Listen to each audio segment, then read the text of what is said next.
mapagod sa paggawa ng mabuti, sapagkat sa kapanahunan ay magsisipag-ani tayo kung hindi tayo mangangihimagod. Hallelujah. Tayo pong lahat ay makakaupo na, mga kapatid. Ang mensahe po natin ngayon sa hapong ito, hallelujah, ay looking up with determination. Everybody say amen? Amen. Hallelujah. Palakpakan natin ang ating mga Panginoon. Glory to God in the highest. Looking up with determination. Hallelujah. Ito yung sulat ito ang sulat ni Apostol Pablo para sa kanyang mga kapatid sa Panginoon. Hallelujah, magmula sa Jerusalem hanggang sa ating kapanahunan, mga kapatid. Isinulat niya ito, hallelujah, para sa ikakabuti at ikakatagumpay ng bawat isa. Meron ding sinulat si Haring David sa Psalms chapter 5 and verse 3, babasahin ko sa inyo, mga kapatid. My voice, Psalms 5:3, my voice shall thou hear in the morning, O Lord, in the morning will I direct my prayer unto thee, and I will look up. Ayan. Noon pa man, mga kapatid, nauso na yung look up. Look up, look up. Ayan. Alam mo, yung itbulagaan ng pauso, yung Panginoon, pinauso niya na yung looking unto Jesus, He is the author and the finishers of your faith. Amen. Amen. Hallelujah. So dito, mga kapatid, itinuro una sa sulat ni Apostol Pablo, sabi niya, huwag daw tayo mapagod sa paggawa ng mabuti. Hallelujah. At dito sa sulat din ni David, mga kapatid, ipinaalala rin niya ang kahalagahan ng pagtingin sa Panginoon or by looking up, hallelujah, to Jesus. Yung pagtingin sa Diyos. Hallelujah. Sabi nga ng Hebrew chapter 12, malinaw, mga kapatid, looking unto Jesus, He is the author and the finishers of your faith. Kasi, bakit sinabi ng Panginoon at bakit sinabi ni Apostol Pablo ang mga bagay nito, mga kapatid, na sa Kanya lamang daw tayo magbigay ng kumpiyansa at pagtitiwala o encouragement, mga kapatid, by looking up to Jesus, sa pagtingin sa Panginoon. Sa totoo lang kasi, kung titingin ka kasi sa sarili mo, ma-discourage ka minsan. Amen. Titingin ka sa mga nangyayari sa paligid, ma-discourage ka. Titingin ka, mga kapatid ko, sa realidad ng iyong buhay, ma-disappoint ka. Kaya ang sabi ng Panginoon, looking unto Jesus. Yes. Ha? Tumingin ka sa Kanya, mga kapatid. Sa Kanya ka lang daw nakatingin. Kung baga sa look up, look up. Ha? Sa Kanya ka lang, mga kapatid ko, nakatingin. Yun yung sinabi, by looking up with determination. Bakit napakahalaga ng determination? Sabi ng Webster Dictionary, mga kapatid, it defines, ay ganito po, the act of deciding definitely, firmly, firm or fixed intention to achieve a desire unto the end. So, ibig sabihin, ang determination, mga kapatid ko, firm ka, matatag ka, porsigido ka, mga kapatid ko, at nakatuon ka lamang sa isang bagay na gusto mo papangyarin sa buhay mo. Ang intention mo, mga kapatid, sabi nga, ang desire mo, hallelujah, ay nasa bagay na yun, mga kapatid ko, na kung kaya, makamtan mo raw ito, mga kapatid, ma-achieve mo ang gusto mo kapag ka nakafocus ka, nakafix ka sa Panginoon, mga kapatid. Kasi ang determination ay isang bahagi o importanteng katangian natin ito sa buhay. Marami pong tao na hindi determinado sa buhay, hindi po nagtatagumpay. Hello? Amen. Amen ba, mga kapatid? Amen. Kasi ang salitang determination, ito yung salita na siyang hahawak sa atin para makapagpapatuloy tayo. Para magpupursige tayo. Hello? Amen. Ha? Para na magpupursige tayo, mga kapatid. Sabi nga, determination, it keeps us from quitting a demanding job. Ang determinasyon ay nagtuturo sa atin o tumutulong sa atin para mapagtiisan natin ang lahat ng bagay na ating gagawin pag pinag-usapan ng mga espiritual na bagay. Amen. Hindi daw tayo susuko. Kasi sa totoo lang, mga kapatid, napakarami po ang tao, especially for the Christians, na nagkukwit na sa paglilingkod sa Panginoon.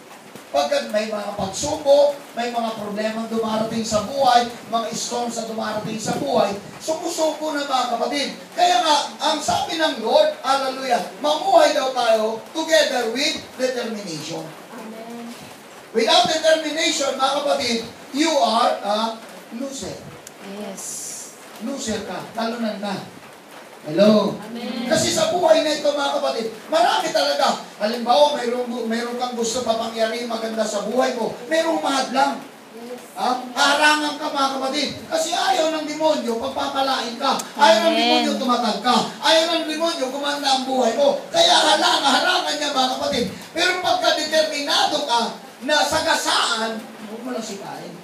Sagasaan mo lang.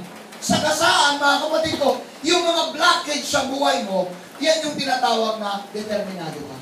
Amen. Palakpakan nga natin ang Panginoon, mga kapatid. Hallelujah. Kaya, ito yung requirement sa buhay nito.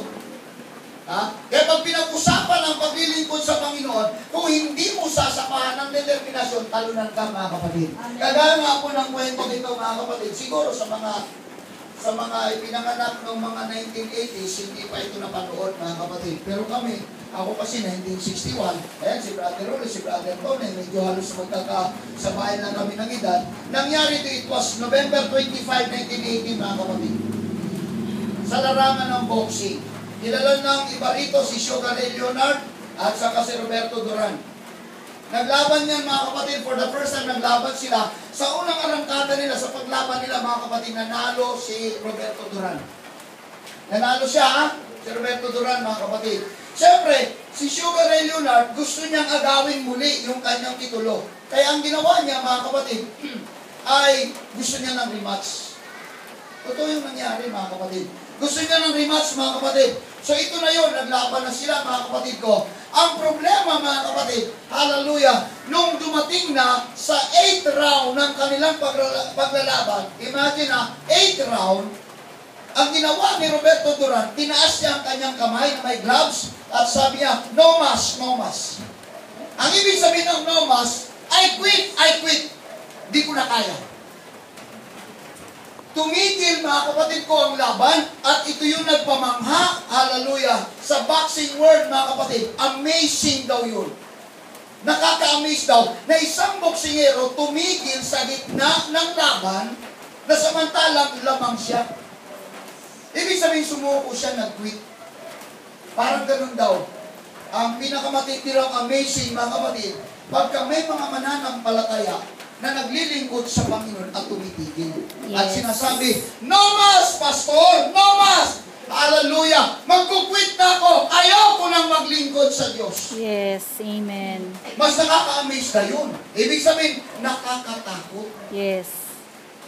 Amen. I quit! Sinong gusto na mag-quit dito?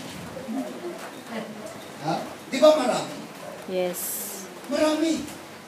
Marami ang nag-quit, mga kapatid.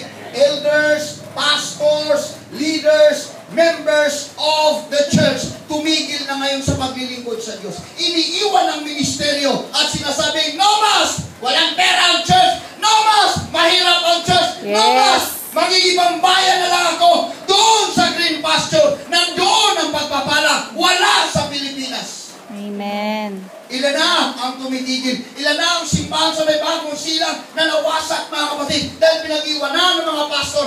Ilan na, mga kapatid ko, ang church na nasisira dahil ang mga leaders sumisigaw ng hindi ko na kayang maglingkod? Yes. Amen. Hallelujah. Walang determinasyon. Amen. Hello? Amen. Hindi talaga pwede. Ha? Once na ikaw nakakilala sa Panginoon, tell them, do us part. For better and for worse, dapat ganun. Hanggat buhay ka, hindi ka dapat mag-quit sa paglilingkod sa Panginoon. Amen. Ang buhay mo pagka nawala na, doon pa lang natatapos ang paglilingkod sa Panginoon. Kaya nga, habang tayo ngayon na nandito sa mundo ito, kailangan determinado ka lang talaga. Kailangan porsigido ka lang talaga. Kailangan pinupursigido mo talaga ang sarili mo. Kasi ang daming pagsubok na harapin mo. Ang daming blockage, hallelujah. na pwede mong tatalunan. Ang daming trials, hallelujah, sa buhay na ito. Yes. Amen. Amen! Kaya kailangan talaga ng determinasyon. Elders, leaders, pastors, members, mag-ingat po tayo. Amen. Amen? Mag-iingat po talaga tayo. Kaya kailangan determinado tayo, mga kapatid. Tanggapin mo ang realidad ng buhay mo. Kung ano ka, tanggapin mo. Ang mahalaga, determinado ka na matapos ang takbuhin mo. Dahil maraming tumatakbo, hindi na po nakakatapos. Amen. Nakakalungkot. May mababalitaan ka isang Kristiyano, ay wala lang pala siya, hindi na pala naglilingkod sa Diyos. Biruin mo. Hindi nyo mahirap, mga kapatid. Everybody say amen. O palapakan natin ang ating Panginoon. Oposisiko kay Nomas. Ang salitang Nomas, salitang Espanyol na ibig sabihin, I quit. Wala nang laban. Pero mo, tinigil ni Roberto Duran ang laban, mga kapatid. Pero mo, sumuko siya. Alam mo kung saan siya sumuko, mga kapatid? Sa sakit ba? O sa pagod? Na parang out ba siya doon sa laban? Ha? May mga laban na tayo, kung minsan nakakapagod. Yes. Amen. It's real. Hello? Pero ang porsigido lang ang nananalo. Yes. Ang Amen. porsigido lang ang nagwawagi. At sasabihin mo, ako ang nagwagi. Ikaw lang ang magwawagi. Kung determinado ka. Palampakan natin. Amen. Hello? Hindi pwede maging loser mananampalataya. In-encourage ko ang church, hindi pwede maging loser, mga kapatid. Kasi meron tayong Diyos, mga kapatid ko, ang gusto niya maging determinado ka lang o sinido ka lang. Nakatingin ka sa Panginoon palagi. Look up, naka-look up ka palagi sa Panginoon. Dahil kung titingin ka sa problema mo, ma-discourage ka. Kung titingin ka sa pagsubok sa buhay mo, ma-discourage ka. Kung titingin ka sa karamdaman mo, ma-discourage ka. Kung titingin ka sa kahirapan mo, ma-discourage ka. Kaya tumingin ka na lang sa Diyos. Looking unto Jesus. He's the author and the finisher of your faith. Huwag kang magpagod sa paggawa ng mabuti. Dahil sa bawat paggawa mo ng mabuti, aanihin mo ito. Amen. Meron ka talagang aanihin. Amen. Amen. Lalo na pag nagtanim ka. Yes.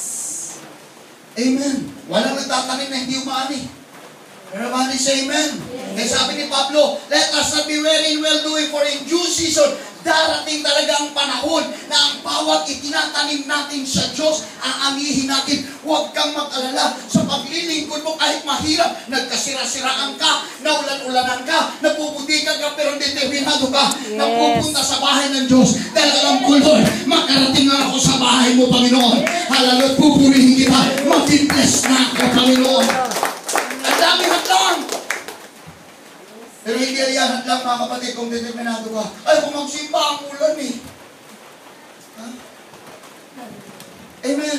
Amen. Pero kung determinado ka, maisip mo ang gawa ng Diyos. Bakit may ulan? Yes. Kung determinado ka, makakasimba ka pa rin. Bakit? Yes. Kung nagpagawa ang Diyos ng payong. Yes.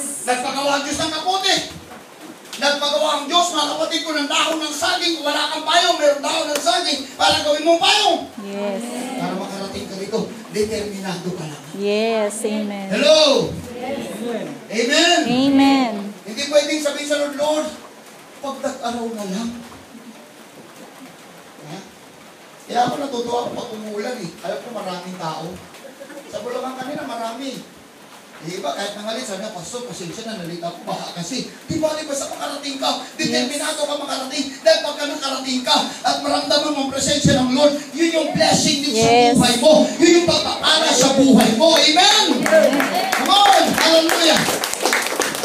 Yun yung porsigidong tao, mga kapatid. Bakit? Kasi ang kalakasan niya, available yan eh. His strength is available. Let us not be weary. Huwag lang tayo mapagod. Ang kanyang kalakasan, available palagi. Amen.